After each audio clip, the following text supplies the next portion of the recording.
പെരുമാൾപുരത്തെ നിയമങ്ങൾ ഈ മണ്ണ് കാല് കുത്തി നിൽക്കുമ്പോ ആർക്കും അതൊക്കെ ബാധകമാണ്. നിനക്ക് പറ്റില്ലെങ്കിൽ പോടാ, വേറെ ആളെ കിട്ടുമെന്ന് നോക്കട്ടെ. ഇല്ല സർ, ഈ മണ്ണിൽ അങ്ങനെ രണ്ട് തരക്കാരില്ല. മതിയടാ, നിന്റെ തറവാട്ട് പറമ്പിന്ന് കരിക്കിടാനല്ല ഞങ്ങൾ പറഞ്ഞത്. ഇത് ഞങ്ങളുടെ തോട്ടമാണെങ്കിൽ ഞങ്ങൾക്കറിയാം എന്ത് കാട്ടണമെന്ന്. തടയാനേ വിളിടാ ആ ചെറ്റയെ, നാരായണനെ. എന്നെ എന്ത് വേണമെങ്കിലും പറഞ്ഞോ മുതലാളി, പക്ഷെ അദ്ദേഹത്തിന്റെ പേര് ഈ ചീപ്പ് ഇഷ്യൂലേക്ക് വലിച്ചു വെക്കണ്ട.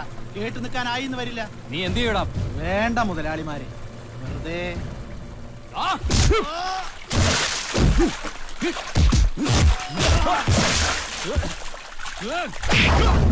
ഒന്ന് കൊടുത്തു ഒന്ന് വാങ്ങിച്ചു. ഇവിടെ നിർത്തുന്നതാ നല്ലത്.